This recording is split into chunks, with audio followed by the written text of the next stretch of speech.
মহাপুৰুষ শ্ৰী শ্ৰী বৈকুণ্ঠনাথ ভাগৱত ভট্টাচাৰ্যদেৱৰ ৩৮৪ সংখ্যক তিৰুভাৱ তিথি মহোৎসৱ। অসমীয়া সাহিত্যৰ জন্মদাতা, অসমীয়া গদ্য সাহিত্যৰ জনক ভট্টদেৱৰ ব্যাসকুচি সত্ৰত তিৰুভাৱ তিথি উদযাপনৰ প্ৰস্তুতি। বৰপেটা জিলাৰ ব্যাসকুচি গাঁৱত থকা মহাপুৰুষ শ্ৰী শ্ৰী ভট্টদেৱে প্ৰতিষ্ঠা কৰা ব্যাসকুচি সত্ৰত 7 দিনীয়াকৈ তিৰুভাৱ তিথি উদযাপন কৰিব। অহা ৩ জানুৱাৰী তাৰিখৰ পৰা 9 জানুৱাৰী তাৰিখলৈ বৰ্ণাঢ্য কাৰ্যসূচীৰে বিশাল আয়োজন কৰা দেখা গৈছে। বছৰৰ প্ৰতিটো দিনতে ভট্টদেৱ সত্ৰ ব্যাসকুচিত নাম প্ৰসংগ কৰাৰ লগতে তেখেতৰ সৃষ্টিৰাজিৰ বিষয়ে চৰ্চা কৰি থাকি নৱপ্ৰজন্মক উৎসাহ যোগোৱা দেখা যায়। ব্যাসকুচি সত্ৰৰ সমূহ কৰ্মকৰ্তাৰ লগতে ব্যাসকুচি গাঁৱৰ ৰাইজে তেখেতৰ কৰ্মৰাজি সৃষ্টিৰাজিৰ প্ৰচাৰ কৰি অসমৰ লগতে ভাৰতৰ বিভিন্ন অঞ্চলত আদৰ সন্মান লাভ কৰিবলৈ সক্ষম হৈছে।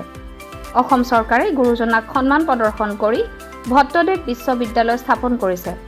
এনে এজন মহান গুৰুৰ আদৰ্শ আৰু চৰণৰ ধূলি ব্যাসকুচি ৰাইজে সদায় বৰ্তাই ৰাখিব বুলি মন্তব্য প্ৰকাশ কৰে। আমাৰ এইবেলিও অতি ধুমধামেৰে নহ'লেও পঢ়াখিনি আমি আগৰ সেই বজাই ৰখাৰ চেষ্টা কৰি আছোঁ। গতিকে ধুমধামেৰে চলিছে, নিশ্চয় প্ৰস্তুতি দেখিছে আপোনালোকে। গতিকে আমি আমাৰ ব্যাসকুচিৰ সমূহ ৰাইজে এই ক্ষেত্ৰত জড়িত হৈ এই ভট্টদেৱৰ প্ৰভু ভট্টদেৱৰ এই ৩৮৪ সংখ্যক যি তিথি মহোৎসৱ আমাৰ সাফল্যমণ্ডিত কৰিবলৈ চেষ্টা কৰিছোঁ। গুৰুজনাৰ সৃষ্টিৰাজিক জীয়াই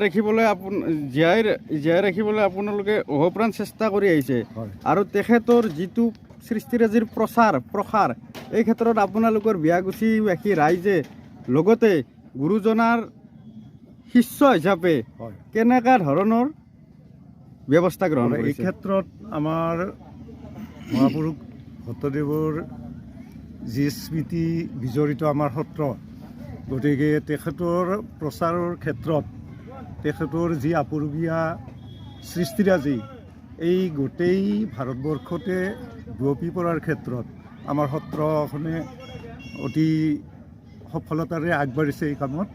আৰু প্ৰত্যেক বছৰত আমাৰ যিখন সভা মহোৎসৱ এই গুৰুদেৱৰ তিথিত অনুষ্ঠিত হয়, আমি এখন তেখেতৰ সোঁৱৰণিত এখন সভা অনুষ্ঠিত কৰি আহিছোঁ। গতিকে তাত আমি বহু সংখ্যক এই বিষয়ে পণ্ডিত লোকসকলক তেখেতসকলক মাতি আনি আমি তাত আলোচনা কৰি আমি এনেদৰে আমাৰ গুৰুৰ কৰ্মৰাজি প্ৰচাৰ কৰাত আমি আগভাগ লৈ আহিছোঁ। তেখেতৰ ইহলীলা সম্পন্ন এইখন সত্ৰতে তেওঁ ইহলীলা সম্পাদন কৰিছিলে, এই বিষয়ে আপুনি অকণমান ক'ব। এই বিষয়ে তেখেতে আমাৰ ইয়াত যি প্ৰভু তেখেতৰ গুৰু দামোদৰদেৱৰ আজ্ঞা অনুসৰি ব্যাসকুচি সত্ৰলৈ আহি তেখেতে ইয়াত সত্ৰ স্থাপন কৰি তাৰ পৰা তেখেতে এই ধৰ্ম প্ৰচাৰ কৰিছিল আৰু ইয়াতে তেখেতে আমাৰ ব্যাসকুচি সত্ৰতে মৃত্যুবৰণ কৰিছিল। যদিও তেখেতৰ সেই মৃত্যুত মহাপ্ৰায়ণৰ স্মৃতি যি জড়িত আছিল, বৰ্তমান মানে আমাৰ সেইখিনি ঠাই আছে যদিও বৰ্তমান মানে বেদখলৰ কবলত পৰি আছে।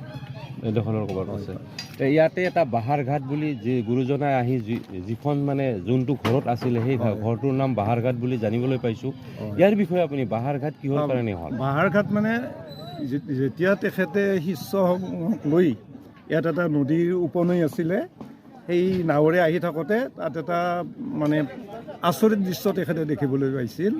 দৰাচলতে সাপে বেং খায়, কিন্তু এটা বেঙে সাপ গিলি আছিল আৰু সেইখিনি দৃশ্য দেখি তেখেতে সেই ঠাইত খুটি মাৰি ভাত ৰান্ধি খাইছিল আৰু বাহা পাতিছিল।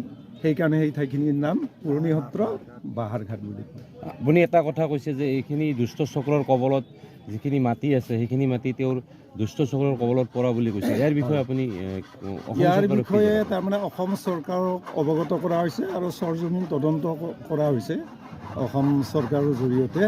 গতিকে আমাৰ সত্ৰ আৰু সত্ৰ কমিটি তথা আমাৰ ভট্টদেৱ মিলন সমিতিৰ লগত যোগাযোগ চলি আছে।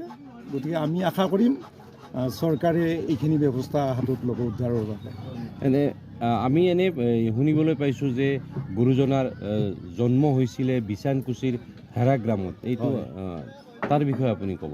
ভেৰাগ্ৰামত যদিও জন্ম বুলি কয়, প্ৰথমতে তাত ডিমত আছে পণ্ডিতসকলে কয়, তথাপিতো বিছানকুছিত জন্ম হোৱা বুলি আমিও বিশ্বাস কৰোঁ।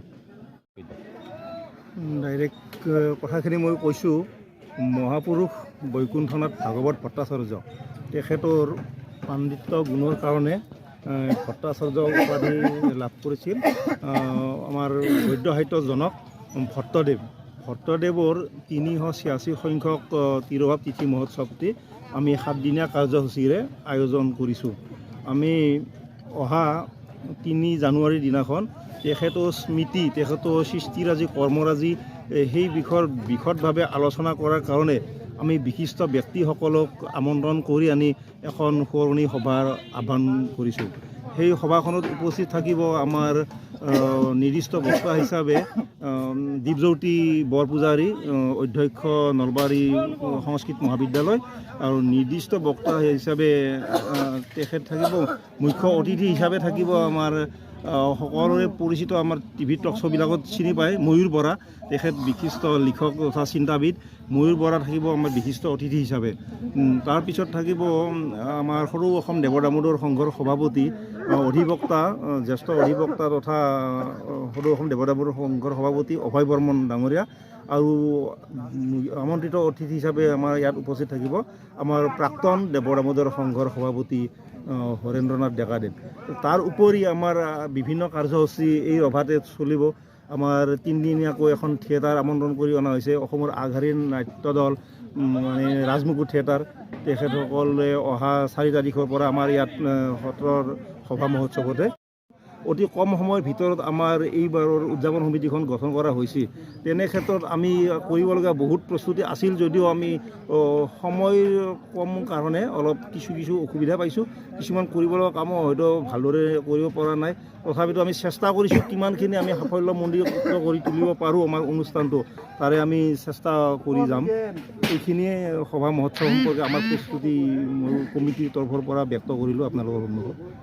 নহয় আৰু কিবাকে চলি মেলি আৰু ওচৰ জেগা হিচাপে আহি আৰু মানে বেয়া নালাগে আৰু আজি ভট্টদেৱৰ আশীৰ্বাদত মানে অকণমান কৰি আছোঁ, চলি আছোঁ আৰু কিবাকে। পৰহিৰ পৰা নহয়, অহাকালিৰ পৰাই আৰম্ভ। অহাকালি গোসাঁই আহিব, গোসাঁই উলিয়াব, আৰু পৰহি আপোনাৰ হোম দিব ইয়াতে। আচলতে যদিনো হোম বুলি কোৱা যায়, এতিয়া আচলতে এইটো শ্ৰাদ্ধ কৰে ভট্টদেৱৰ তিথি। ঠিক আছে দিয়ক।